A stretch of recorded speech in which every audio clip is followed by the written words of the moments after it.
பிரியமானவர்களே, ஆண்டவராகிய இயேசு கிறிஸ்துவின் நாமத்தினாலே உங்கள் யாவரையும் அன்போடு கூட நான் வாழ்த்துகிறேன். ஆண்டவர் கிருபையாய் நமக்கு கொடுத்த இந்த புதிய நாளுக்காக முதலாவது நாம் ஆண்டவருக்கு நன்றி சொல்லுவோம்.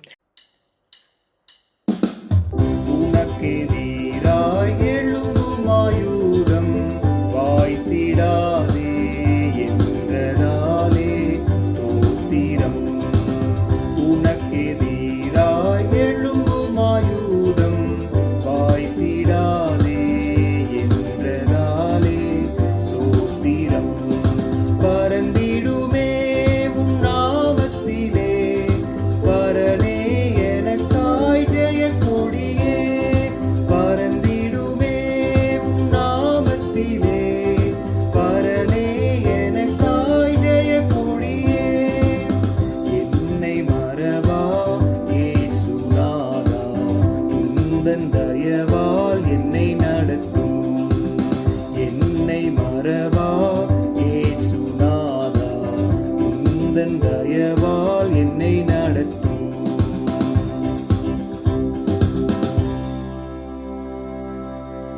இந்த நாளுக்கென்று ஆண்டவர் கொடுக்கிற ஒரு வார்த்தை சங்கீதங்களின் புஸ்தகம் 20ஆம் சங்கீதம் 8வது வசனம்.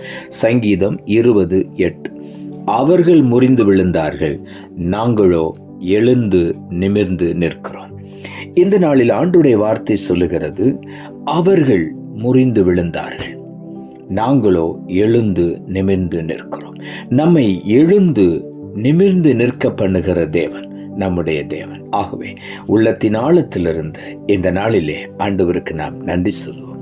சங்கீதம் 20:7 இப்படியாய் சொல்லுகிறது, சிலர் ரதங்களை குறித்தும் சிலர் குதிரைகளை குறித்தும் மேன்மை பாராட்டுகிறார்கள், நாங்களோ எங்கள் தேவனாகிய கர்த்தருடைய நாமத்தை குறித்தே மேன்மை பாராட்டுவோம். ஆகவே தான் இங்கே ஆண்டவருடைய வார்த்தை சொல்லுகிறது, ரதங்களை குறித்தும் குதிரைகளை குறித்தும் தங்களுடைய பலத்தை குறித்தும் தங்களுடைய அறிவை ஞானத்தை குறித்தும் சிலர் மேன்மை பாராட்டுவார்கள், ஆனால் அவர்களோ முறிந்து விழுவார்கள். ஆனால் ஆண்டவருடைய நாமத்தை குறித்து மேன்மை பாராட்டுகிற ஒவ்வொருவரும் எழுந்து நிமிர்ந்து நிற்பார்கள். ஆண்டவர் அவர்களை நிமிர்ந்து நடக்க பண்ணுவார். அவருடைய நாமத்தை குறித்து மேன்மை பாராட்டும் பொழுது, நாம் கர்த்தருடைய நாமத்தை மாத்திரம் உயர்த்தி மேன்மை பாராட்டும் பொழுது நாம் ஒருபோதும் விழுந்து போக மாட்டோம். ஆண்டவர் நம்மை எழுந்து நிற்க பண்ணுவார், நம்மை மேன்மையாய் உயர்த்தி ஆசீர்வதிப்பார்.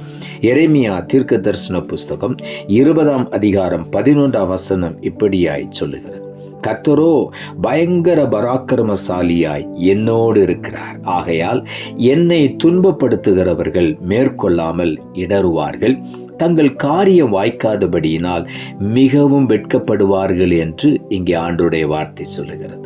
நமக்கு விரோதமாய் அநேகர் எழும்பலாம், பயங்கர பராக்கிரமசாலியாய் கர்த்தர் நம்மோடு கூட இருந்து யுத்தம் பண்ணுவார். எத்தனை பேர் எழும்பினாலும் நம்மை துன்பப்படுத்துகிறவர்கள் ஒருபோதும் நம்மை மேற்கொள்ள ஆண்டவர் விடவே மாட்டார். அவர்களே இடறி விழுந்து விடுவார்கள். காரணம், அவருடைய நாமத்தை நாம் உயர்த்துகிறபடியினாலே, அவருடைய நாமத்தை குறித்து மேன்மை பாராட்டுகிறபடியினாலே கர்த்தர் நம்மோடு கூட பயங்கர பராக்கிரமசாலியாய் வெளிப்படுவார். நம்மை துன்பப்படுத்துகிறவர்கள் ஒருபோதும் நம்மை மேற்கொள்ள ஆண்டவர் விடமாட்டார். அவர்களே இடறி விழுவார்கள். அவர்களுடைய காரியம் வாய்க்காதபடியினாலே மிகவும் வெட்கப்படுவார்கள். நமக்கு எதிராக எழும்புகிறவர்கள் வெட்கப்பட்டு தலை குனிந்து திரும்பி போகும்படி ஆண்டவர் செய்வார். காரணம், நாம் அவருடைய நாமத்தை குறித்து மேன்மை பாராட்டுகிறபடியினால். அவருடைய நாமத்தை உயர்த்துகிற ஒவ்வொருவரும் ஒரு நாள் வெட்கமடைந்து போக மாட்டார்கள். யாத்திராகம புஸ்தகம் 15ஆம் அதிகாரம் 4வது வசனம் இப்படியாய் சொல்லுகிறது, பார்வோனையும் ரதங்களையும் அவன் சேனைகளையும் சமுத்திரத்திலே தள்ளிவிட்டார், அவனுடைய பிரதான அதிபதிகள் சிவந்த சமுத்திரத்தில் அமிழ்ந்து போனார்கள் என்று இங்கே ஆண்டவருடைய வார்த்தை சொல்லுகிறது. நாம் நன்றாக அறிந்திருக்கிறோம், ஆண்டவர் இஸ்ரவேல் ஜனங்களை எகிப்தின் அடிமைத்தனத்திலிருந்து மீட்டு கொண்டு வரும் பொழுது, செங்கடலை ஆண்டவர் பிளந்து அவர்களை வழிநடத்தி கொண்டு வரும் பொழுது, அதே செங்கடலின் மத்திய பகுதி வரையிலும் பார்வோனுடைய சேனை மறுபடியும் தொடர்ந்து துரத்தி கொண்டே வந்தார்கள். ஆனால் கர்த்தர் அந்த நடுப்பகுதி வரையிலும் அவர்களை அனுமதித்தார். இஸ்ரவேல் ஜனங்கள் மிகவும் பயந்தார்கள். கர்த்தர் இஸ்ரவேல் சேனைக்கும் பார்வோனுடைய சேனைக்கும் நடுவாக வந்து நின்றார். அந்த நடுராத்திரி வேளையிலே பார்வோனுடைய சேனை கலங்கடிக்கப்பட்டது. அந்த சமுத்திரத்திலே அவர்கள் அன்றைக்கே அழிந்து போனார்கள். வேதம் சொல்லுகிறது, அந்த சேனை முழுவதையும் சமுத்திரத்தில் ஆண்டவர் தள்ளிவிட்டார். பிரதான அதிபதிகள் சிவந்த சமுத்திரத்தில் அமிழ்ந்து போனார்கள் என்று எழுதப்பட்டிருக்கிறது. ஒருவர் கூட தப்பி போகவில்லை. எல்லாரும் அந்த சமுத்திரத்தில் அழிந்து போனார்கள். ஆண்டவருடைய ஜனங்களோ அந்த சமுத்திரத்தின் அக்கறையிலே போய் ஆண்டவருடைய நாமத்தை மகிமைப்படுத்தினார்கள். கர்த்தர் தம்முடைய ஜனங்களை அருமையாய் பாதுகாத்து வழி நடத்தினார்.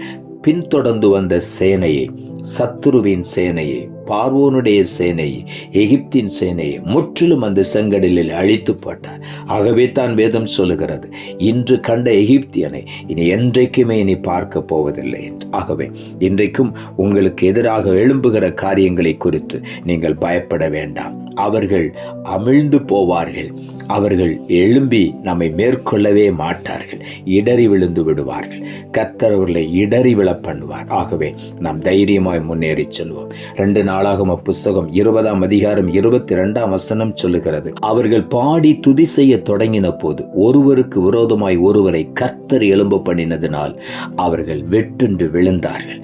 அதே 2 நாளாகம 20ஆம் அதிகாரம் 24ஆம் வசனம் சொல்லுகிறது, அவர்கள் தரையிலே விழுந்து கிடக்கிற பிரேதங்களாக கண்டார்கள். ஒருவரும் தப்பவில்லை.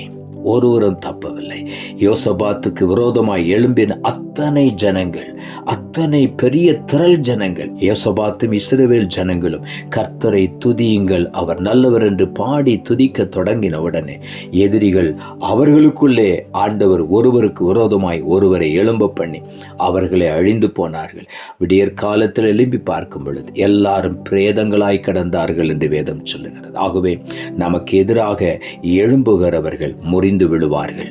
நாம் எழுந்து நிமிர்ந்து நிற்போம். உள்ளத்தின் ஆழத்திலிருந்து ஆண்டவருக்கு நாம் நன்றி சொல்லுவோம். நாம் ஜெபிப்போம். அன்புள்ள ஆண்டவரை, கிருபையானி கொடுத்த இந்த புதிய நாளுக்காய் மறுபடியும் நமக்கு நன்றி செலுத்துகிறோம். ஆண்டவர் கொடுத்த ஜீவனுள்ள வார்த்தைக்காக நன்றி.